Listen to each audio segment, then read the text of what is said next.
Hello, hello, amazing math students. It's Mrs. Marcellus and Pythagoras. Today we're going to use several of the concepts we've learned throughout our unit to solve ratio and rate problems. Students will solve ratio and rate problems by setting up proportions and using equivalent fractions or unit rates to determine the solutions. This is pretty much a fancy way to say we're going to set up equivalent fractions and find a missing number. Today's vocabulary: proportion, two equivalent ratios. We'll be using proportions to solve our problems. Let's try our first problem. The ratio of the number of texts sent by Lucas to the number of texts sent by his sister is 3 to 4. Lucas sent 18 texts. How many did his sister send? Since we're going to be using proportions to solve the problems, we can always set up the framework first. A proportion is two equivalent ratios. I can put the fraction divider, the equal sign, and the fraction divider there to help guide me. The first ratio is the number of texts sent by Lucas compared to those sent by his sister. It is 3 to 4. For every 3 texts that Lucas sends, his sister sends 4. Now if you notice, I put an L and S off to the side to label the problem. You don't have to do this, but you might find it to be really useful. Whenever you're setting up the problem, you need to make sure that whatever is in the numerator of one fraction is the same thing that's in the numerator of the second fraction. In this case, the number of texts sent by Lucas. The same is true for the denominators. Then we have to figure out what to do with the next number. It says Lucas sent 18 texts. Since it's Lucas, and Lucas was on top in the first fraction, we need to make sure we put the 18 in the numerator of the second fraction. The question is, how many did his sister send? This is what we're trying to find. You can solve these problems in multiple ways. We can look to see if we can easily make equivalent fractions.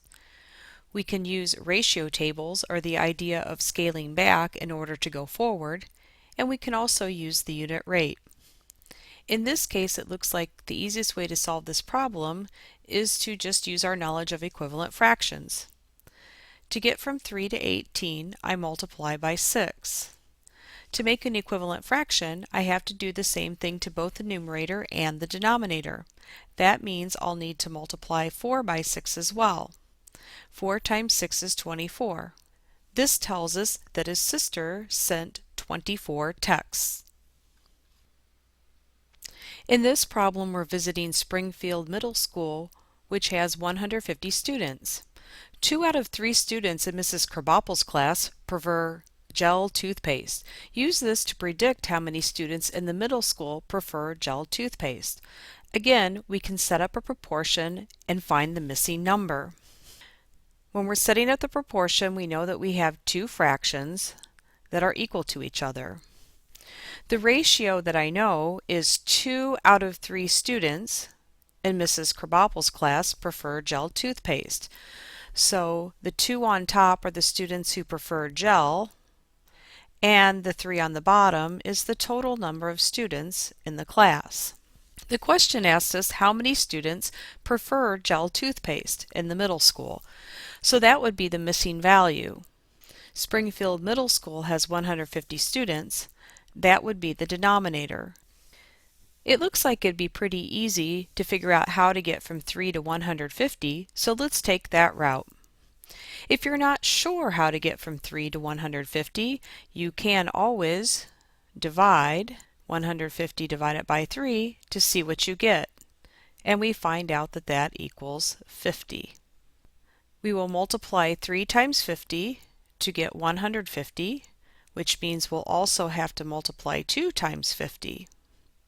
And that gives us our answer, that 100 students prefer gel toothpaste.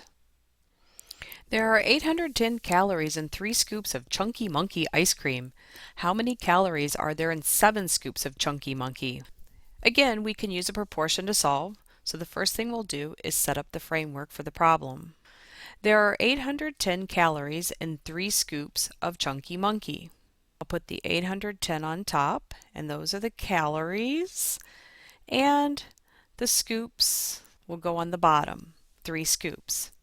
We want to know how many calories there are, so that's our missing value, in 7 scoops of Chunky Monkey. Now if we look at going from 3 to 7, that's not going to work out very well. Another thing I could do is simplify the fraction and find the unit rate.